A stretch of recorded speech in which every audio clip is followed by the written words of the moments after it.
Oakley dokley, this is my second video. And one thing that occurred to me while watching the video I just made, my first video, and this is also something I've noticed in the past, but I've never acted upon my observation. I need to talk slower and enunciate a little better, because sometimes I mumble certain phrases and you can't really tell what I'm talking about. Or maybe I need to listen to myself more. When I speak, I don't know. Should I just slow down a little bit? Or do I just need to be more conscious of my voice as I talk? I'm not sure. But I do need to enunciate. Okay. So I think I'll make this video about poetry, because I brought that subject up in my last video. And I figure, okay, before I get into poetry, I think that I will tell people on my other channel about this channel. So if there are any hardcore viewers of mine that want to watch a bunch of garbage spewing forth from my mouth non-stop, then they can. But those people, if you're watching this channel as well as my other channel, you might hear me talk about stuff on this channel and then talk about it on my other channel. So that'll kind of ruin maybe the spontaneity of my other channel in some ways. But I figure if this is going to be my practice channel, I might as well practice some of the things I'm going to talk about on my other channel. Kind of makes sense, I think.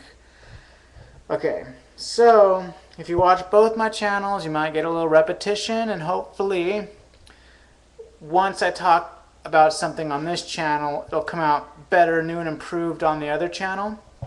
So one of the things that I've intended to speak upon in my other videos on my other channel is poetry and how that relates to being a rock star, an internet rock star, or any kind of rock star. And I mentioned in my last video that I recently got an audio book of William Blake poetry. Now William Blake, okay, he's basically a mystic, and I'm not really into all that mystical nonsense, you know. He's basically someone who writes poems as if he was on drugs. So, but I can still appreciate his craft and his technique, and I can appreciate him as a poet, even if I'm not so keen on, you know, all his mystical whateverness. So anyways, why poetry? Well, I've always liked poetry. I've been into poetry for a long time, but I kind of got bitter about it and stopped being into poetry for a while, and now I'm trying to get back into it. But there was a point in my life where I wanted to be a poet. Like, that's what I wanted to spend the rest of my life doing, is writing poetry.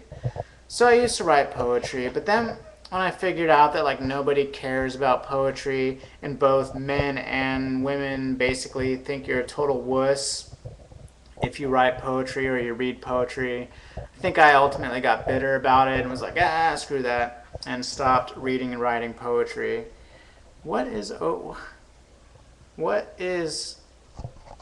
Okay, what's in the corner? I can't tell. Yeah, what is this right here? It's pink. It looks like my thumb or something. It's my thumb, but my thumb's not in front of my thumb's holding the camera, but it's not actually in front of it. So I don't, like, this would be in front of it. This would be like holding it. So I don't understand how it's on camera. Okay, but now we've got my thumb sorted out. It's out of the way. So yeah, if you write a girl a poem. That's like the worst thing you could do, unless it sucks. If you write a crappy poem for a girl that's just like, I love you, oh yes I do, because you wear really cool shoes, then she'll might think it's cute. But if it's actually like a good poem and it's, you know, whatever, deep and well written and so forth, that is like the worst thing you could do to get a girl. That'll like scare them away in like a second flat. Now, of course, there's going to be some exception to that rule, but generally, if you're going to be into poetry, don't tell anybody about it, especially the girls. They're not into that. This whole idea that like being a poet is romantic and girls like romance, forget all of that. Okay, poetry is death when it comes to girls. So if you are going to be into poetry, don't tell anybody about it. But poetry will enrich your soul and your spirit, and it's cool stuff. And so if you're going to be a rock star, or have that rock star persona, you need a certain degree of artsiness.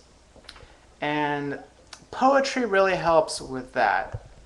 Because being a rock star, well, I won't get into the whole rock star subject, because that's something for my other channel that I intend to talk about. But having that persona definitely requires a great deal of artsiness, because in the end, rock stars are good artists, ideally. So yeah, poetry, it's good stuff, but you kind of want to keep it to yourself. That's my advice, or not. I don't know.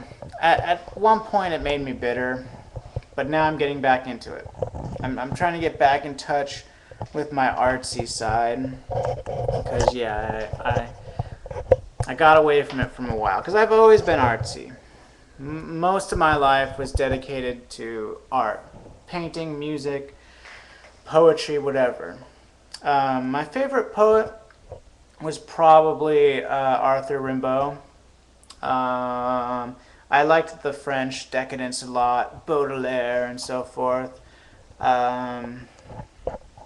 But yeah, Rimbaud was like a major influence on my life, really. Now, he was kind of, you know, out there and all mystical too. See, I used to like that sort of stuff, but now I'm sideways. Now I'm much more of a, I don't know, a rationalist of some sort. So yeah, I don't go for all that supernatural stuff these days. But, and that's kind of a shame, because poets tend to be, you know, flaky mystics. And that stuff is good if you realize it's just art.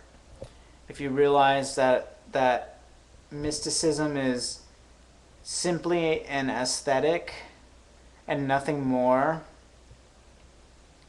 then you're cool. If you realize that it's just art, it's just a personality, it's just a style, then it's cool. Then in the same way that playing a video game is cool, because you can escape to some other realm or some other land in your mind or whatever, or some other vibe, or, you know. But once you start thinking that these other realms that you imagine or that people visited while high on peyote, once you think those realms are real and not just your brain freaking out on chemicals, then you're going to run into problems with your interpretation of reality and your ability to discern truth from falsehood. And this is my kitty. Kitty meow, you're the meow. Okay, this video's over.